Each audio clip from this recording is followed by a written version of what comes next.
Gracias por estar una vez más con nosotros en Sin Esquemas. En la entrega de hoy tendremos el gratísimo placer de compartir una muy interesante y oportuna conversación con alguien que nos va a hablar de un tema de mucha actualidad en los últimos años, pero quizás y sin el quizás, con un mayor énfasis en los actuales momentos a partir de la pandemia mundial que estamos viviendo y donde lógicamente el tema que vamos a tratar en sentido general, que es la tecnología, se ha convertido prácticamente más que ya un instrumento accesorio en una necesidad obligatoria en todos los asuntos de la vida nacional. Ya no solamente es en comunicación, estamos hablando de la parte empresarial, económica, de salud, todo prácticamente hoy en día se está manejando a través de lo que es la parte tecnológica. Y hay que agregar, y de eso vamos a hablar un poquito más adelante, que con quien vamos a conversar, con el señor Arturo López Valerio, quien es un especialista en esta área, con una larga experiencia en el campo, a pesar de que es una persona joven, pero con más de casi 20 años trabajando en este sector y siendo parte de consultorías a organismos internacionales, a empresas locales, a empresas internacionales. Estamos seguros que nuestro público televidente va a recibir información, repito, útil e importante en estos momentos. ¿Cómo estás, Arturo? Y gracias por estar con nosotros en Sin Esquemas. Gracias, Alberto, por la invitación. Estamos muy bien, gracias a Dios. Bueno, vamos a entrar quizás para una parte introductoria, vamos a decirlo desde este punto de vista general. Sabemos que en República Dominicana contamos con una cámara TIC, en la cual tú has venido trabajando con ella prácticamente desde el inicio. ¿Qué tú nos podrías decir de manera sintética? ¿Qué es lo que hace? ¿Qué es lo que conforma? ¿Qué representa este? Oh, por supuesto, fíjate, la cámara TIC, como bien dice, ya tiene más de una década de fundada. Soy uno de sus miembros fundadores, y nosotros nos constituimos, en pocas palabras, en un actor transversal consultivo del empresariado nacional en materia de tecnologías. Y al mismo tiempo, haciendo esa labor consultiva, trabajamos con entes del tercer sector y el sector gubernamental para que las políticas de tecnología tengan un mayor impacto en el desarrollo humano de todos los dominicanos y dominicanas. Bien, ya tú has señalado de manera muy clara que este instrumento es un instrumento que sirve de plataforma, yo diría preponderante en lo que es el desarrollo y los avances de las gerencias prácticamente de todo lo que tiene que ver con el sector privado y el mismo sector público. Ahorita en la introducción hablábamos algo de las cosas que han salido de esta pandemia. Yo quisiera que entráramos en este primer punto, porque esto va a ser una conversación, esto no va a ser un esquema de preguntas y respuestas, una conversación donde nos iremos quizá una parte ahora, volveremos hacia atrás, porque lo que queremos, repito, es llevar información. Hablamos en la actualidad de algo que quizás antes se ejercía, pero no con la formalidad prácticamente que se está ejerciendo hoy en día. Aún todavía no contemos con un marco legal total para que se haga, que es lo que es el teletrabajo. Ya el teletrabajo a partir de la pandemia el año pasado se ha constituido en un elemento ya, yo diría, oficial y costumbre en todo el sector privado. Y sabemos que esta pandemia, independientemente de que pueda ir resolviéndose ya prontamente, ya tenemos vacuna, que no es la solución total, pero aún así sabemos que esto que se inició ya en la pandemia con el teletrabajo, muy difícil salga porque la pandemia salga. ¿Qué tú nos puedes decir de eso? Fíjate, lo primero que hay que explicarle a la audiencia es que el teletrabajo es totalmente, hay dos modalidades, hay teletrabajo y está el trabajo remoto.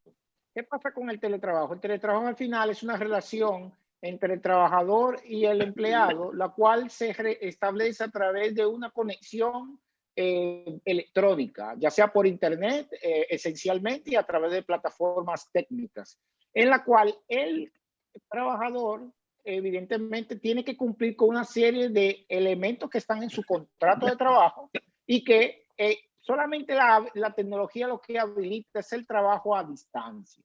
Ahora, El trabajador remoto, que es ya la otra modalidad, es aquel trabajador que no necesariamente está bajo un tipo de contrato, pero ofrece sus servicios de tiempo, como los consultores, por ejemplo, a través entonces de espacios, horarios y esquemas, los cuales están incluidos en un marco de ley que fue depositado recientemente en el Congreso Nacional. Esta Claro. ley está siendo trabajada por el diputado Orlando Jorge Villegas y viene a completar una serie de aspectos que ya el Ministerio de Trabajo había planteado en una resolución ya prácticamente a inicios de año.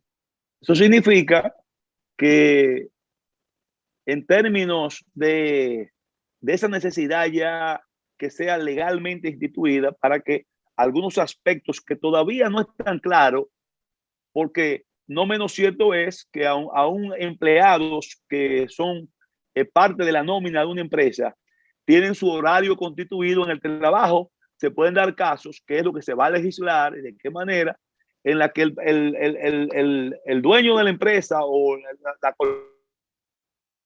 corporación, el empleado a cualquier hora del día que quiere comunicarse, que quiere pedir, tiene necesidad de algo de la compañía y lógicamente se sale del horario de trabajo y en lo que está, tengo entendido que lo que está introducido en el Congreso se legisla sobre eso, se regula sobre eso. Es cierto eso, ¿verdad, Arturo? Correcto. Fíjate, te puedo citar algunas ventajas que es bueno que la audiencia pueda tener en cuenta. Primero está el concepto de desconexión o el principio de desconexión, en donde un trabajador tiene el derecho de decir, mi horario es de una hora específica a una hora de término y inmediatamente puede desconectarse de los dispositivos electrónicos. Porque así como hemos podido comunicarnos a distancia en la pandemia, muchos empleados han tenido su carga laboral aumentada porque no hay una regulación del horario Así de es. trabajo. Entonces la ley lo que instruye a esto, pero sobre todo a la creación de un registro de contratos de trabajo, donde delante del Ministerio de Trabajo se van a depositar, evidentemente, van a haber muchas organizaciones que van a tener que rehacer sus contratos, porque evidentemente la ley lo que viene a regular este aspecto y estas limitantes. Y hay un punto importante, aparte de que se protegen los derechos del empleado, que esto lo tienen que tomar en cuenta todos los que están oyendo el programa, también disminuye esta carga de infraestructura a los negocios. Claro. ¿Qué pasa? Muchos negocios se vieron en la necesidad de encogerse y de movilizar entonces a sus empleados a las casas. La ley dispone de mutuo acuerdo que las empresas puedan costear la energía y la conectividad de estos trabajadores que van a estar en esta modalidad. Evidentemente, estos son acuerdos que tienen que establecerse y por eso el Ministerio de Trabajo va a tener que recibir estos contratos para poder entonces mantener estas condiciones, porque un empleador que pague el Internet, evidentemente, va a exigir una serie de condiciones a la hora de establecer la habilitación de servicios. También hay que entender que la modalidad de teletrabajo no está siendo aplicada masivamente en el país, pero ya muchas corporaciones fuera del nuestro ya están aplicando el no vuelta atrás. ¿Qué significa esto?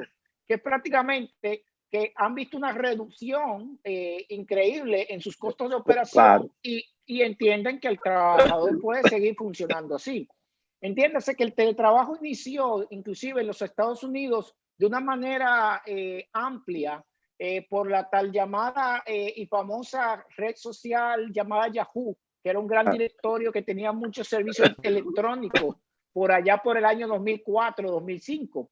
Ellos fueron la primera empresa cotizando en bolsa que aplicó el modelo y de hecho tuvieron que desaparecer y echar para atrás el modelo de teletrabajo porque no era comprendido en ese momento. Pero fueron grandes visionarios porque evidentemente una empresa que no está consumiendo una serie de energía y de recursos que impactan al medio ambiente, esta atomización de enviar a las personas que trabajan en sus hogares, contribuyen a la mitigación del impacto medioambiental. Aparte de poder, en el aspecto de la ley específicamente, conciliar el equilibrio entre la vida personal y laboral, que esto es importante en estos días, para ofrecer entonces alternativas a la flexibilidad de modalidades. ¿Qué Claro. significa esto? La flexibilidad de modalidades lo que busca es que si usted inició un contrato de trabajo, usted puede solicitar como empleador o como empleado cambiar las condiciones en términos de irse mixto, es decir, una parte del Claro. tiempo en la oficina y otra remoto. O Sí. una flexible, tengo tiempo en oficina, pero mi tiempo de oficina yo lo compenso con tiempo en la casa. Y Claro. esto ayuda a generar entonces lo que se define como calidad de vida. Un concepto que quizá en la carga laboral era poco visto y que ahora apreciamos mucho más al ver la vida desde una perspectiva diferente. Indiscutiblemente, Arturo, que las informaciones que nos estás ofreciendo y a nuestro público son informaciones muy útiles y en la forma como la has explicado, de manera muy llana y muy clara, que la puede entender cualquier pequeño, mediano y gran empresario, es lo que realmente buscamos nosotros en Sin Esquemas. Vamos a entrar a otra parte un poquito quizás más macro en cuanto a República Dominicana. Arturo, ¿qué sucede que todavía en República Dominicana existe una brecha digital como la que tenemos?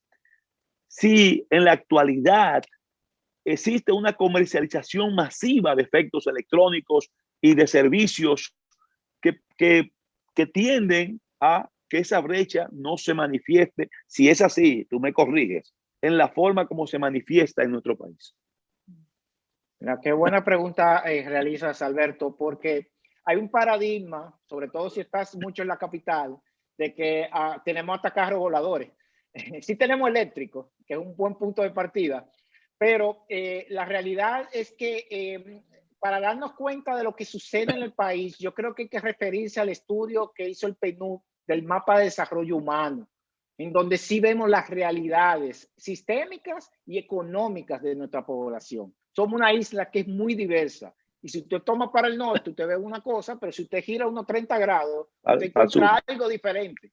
Entonces, en ese sentido, hay que entender que las líneas de telecomunicaciones en este país van acompañadas con un gran corredor, que evidentemente la autopista Duarte es el principal tronco de distribución, y que a partir de ahí se nota en el mapa de desarrollo humano que a mayor puente cercanía al tronco, mayor desarrollo a nivel de telecomunicaciones, pero a mayor lejanía y evidentemente pobreza, Claro.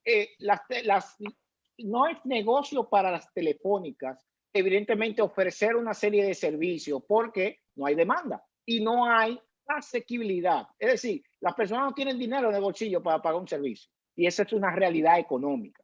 Ahora, eso no tiene, eso es independiente a que la telefónica tenga cobertura y pueda enviar la señal hacia esa zona. Lo que pasa es que si nadie se la puede pagar, ellos no van a fortalecer una serie de servicios en esa zona y eso es normal en cualquier parte del mundo. Ahora bien, el tema con la tecnología y la apropiación tecnológica, de nuevo, es un tema económico que durante años se ha evitado enfrentar porque la tecnología siempre ha sido parte del discurso populista a nivel político.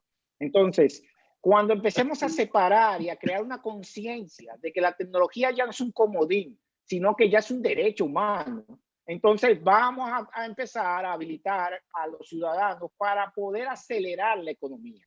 Recientemente publicamos un manifiesto el año pasado llamado La economía digital es el motor de cambio de la República Dominicana. Te voy a enviar una copia Por favor.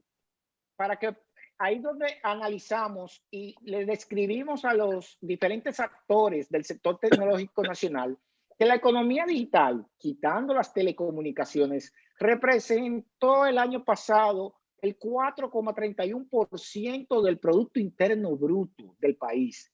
Eso estamos diciendo, las páginas web, las redes sociales, los portales de información, los servicios digitales, las fintech. Y sobre todo, algo muy interesante es que los datos que publicamos a través de nuestra firma consultora Tauga fueron validados por el BID. Nosotros publicamos en mayo y el BID validó más o menos como en septiembre, los cuales son datos fiables. Ahora, esto es lo que nos llama a tener un gran reto, porque aunque tenemos ese gran volumen, nuestra ciudadanía fuera de ese tronco que acabo de mencionar, entonces tiene unos retos sistémicos. Aunque el gobierno le lleve conectividad, no va a poder desempeñarse porque el desarrollo en Internet tiene que ver con dos factores: conexión, asequibilidad de los equipos al mismo tiempo, y luego entonces esto ayuda a la habilitación financiera que se conoce como bancarización. Pero la realidad es que nada más casi 3 millones de dominicanos tienen acceso a velocidades de 4G, 3G, y prácticamente la misma cantidad tiene acceso a tarjeta de crédito. Ya el resto no puede transaccionar en Internet, no puede hacer una operación, se manejan en efectivo. Y eso es casi más de la mitad de la población. Entonces, entendiendo ese contexto, las líneas gubernamentales anteriores han sido muy enfocadas a la infraestructura. Y ya la UIT ha dicho que ya esta no es la era de la infraestructura, es la era del conocimiento. De hecho, a nivel de infraestructura estábamos también y estamos también preparados que el crecimiento de la demanda durante la pandemia prácticamente creció un 30%, y esto lo dijo el CONTEL, que es la organización que agrupa a las empresas de servicios de telecomunicación en el país, y prácticamente la infraestructura local pudo soportar el crecimiento de la demanda. Ahora, lo que no es real es brindar Internet a todos los dominicanos. ¿Por qué? Porque, de nuevo, está la barrera económica. Entonces, nuestro planteamiento siempre ha sido el siguiente. Creo que primero, la tecnología no puede ser clasificada impositivamente como un lujo. Los aranceles que están impuestos a los equipos informáticos y a los equipos móviles tienen que desaparecer en algún momento. Ya no es un lujo. La conexión a Internet tampoco es un lujo, es una necesidad, pero está grabada altamente. Aunque nuestro Internet en proporción no es el más caro de América, pero sí el que tiene más impuestos. Entonces, la idea es ir trabajando progresivamente un desmonte de esos impuestos para que se acelere la apropiación del Internet y las tecnologías digitales, porque las personas van a poder pagarlas. Y de nuevo, algo importante que debe revisarse en la ley de telecomunicaciones es que informalmente hay un mercado de distribuidores, y yo sé que el Indotel ya está trabajando en esto, que son informales, los cuales se conectan, y si usted está en un campo, le van a tirar un cable o le dan señal Wi-Fi, porque no es, de nuevo, no es negocio para el gran proveedor que es la telco, pero sí es negocio para alguien que quiere hacer un tipo de network. Entonces nuestra ley no está mirando esa necesidad, porque la necesidad viene de la carencia y de la falta de inversión en esa infraestructura, porque hay muy poca población, o de nuevo, hay poca asequibilidad en la zona. Entonces, es complejo el tema, pero la verdad... No, pero es complejo, Arturo, pero te reitero que la explicación que estás dando es una explicación que claramente nos señala que la tecnología, como tú acabas de decir, ya es un elemento fundamental para irnos a la parte negativa de la provocación de desigualdad en nuestro país y en muchos países del mundo. Si no la atendemos, como tú acabas de señalar, como una necesidad más que como un lujo, durante los últimos años, quizás no tanto los recientes, pero hace 2 décadas o menos de 2 décadas, se seguía viendo o se sigue viendo la tecnología como un lujo. Y cuando vemos que tú acabas de señalar, y yo coincido totalmente contigo, que eres el que más sabe de esa materia, que ya no solamente estamos hablando de un problema de que una gente tenga o no la posibilidad de accesar, sino estamos hablando de que una gran cantidad del país, enorme del país, está siendo sometida a una desigualdad que lo lleva a pobreza, lo lleva a, en cierta forma, hasta ciertos niveles de discriminación. Entonces, tú particularmente entiendes, y lo que yo pude captar, que dentro de las acciones que deben llevarse a cabo principalmente para lograr lo que tú señalas, más que infraestructura, que no necesitamos infraestructura, sino lo que necesitamos es capacidad de accesibilidad en términos de conocimientos para esas áreas donde no llega. Lo importante es que haya una política del gobierno de facilitación, de cargas, de aminorar los costos de todo lo que sea tecnología para todo el usuario. Fíjate, cuando me refiero a infraestructura, y es bueno aclararlo a la audiencia, y es que, por ejemplo, hay un plan para el desarrollo de 5G, pero 5G no va a ser para el ciudadano de a pie. 5G es para poder garantizar la accesibilidad y la conexión en tiempo real para el gobierno en una primera capa. Y eso está pasando alrededor del mundo porque es un tema de geopolítica, primero. Segundo, esto va a ayudar a que el 4G se abarate, porque ya hay 5G, entonces las personas puedan acceder a mayores velocidades. Hace un momento te dije que eran casi 3 millones, pero me equivoqué. La GSMA indica que es 1 millón de personas que acceden a 4G y prácticamente más de 3 a 3G. Tú has navegado en 3G, yo he navegado en 3G, la audiencia sabe que es 3G y eso es lento. Pero eso es la mayoría de los dominicanos. Usted que anda en 4G, 4.5 y todos esos sabores que andan por ahí, usted se dará cuenta que usted es un privilegiado ahora mismo. Entonces, el 5G lo que ayuda es a abaratar y atraer personas no al 5G, al 4G, para que naveguen rápido. Pero cuando naveguen rápido, van a poder hacer una videollamada desde su móvil. Un móvil que puede ser un móvil de gama baja. Entonces, un gama baja es un equipo que cuesta menos de $200 o $200. Entonces, con esto, ese enfoque, inmediatamente lo que tenemos que trabajar es un libre mercado. Cuando digo libre mercado, es como el ejemplo que ponía en la ley. Claro, oferta y demanda. En la ley le prohibían a alguien distribuir. Oye, el dominicano le buscó la vuelta, distribuyen. Está fuera de la ley, están supliendo una necesidad. Que desconecten a ese suplidor. Van a tener un barrio con un problema social. Entonces, hay algo que tienen que entender los hacedores de políticas públicas en este tiempo, y se lo digo a todos y siempre les voy a decir lo mismo.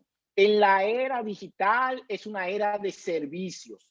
Usted tiene Gmail, por ejemplo, que es de Google y es un servicio gratuito. Resolvió un problema de mensajería porque está dentro de un modelo de negocio que se define como premium. Premium es que yo te doy algo gratis primero, como el Gmail, te da 15 gigas de espacio, solucionó el problema de las bandejas de correos que se llenaban, pero hay usuarios que necesitan más de 15 gigas. Eso sí, van a pagar la siguiente versión. Ahora, ¿qué pasa con los gobiernos, con las ONGs y con la industria tecnológica en estos tiempos? Y es que la industria tecnológica va tan rápido que para solucionar problemáticas y tener a usuarios cautivos de servicio, un usuario de Gmail es cautivo y utiliza una hoja de cálculo, una presentación, el YouTube y todo el ecosistema de Google porque ya le resolvió un problema.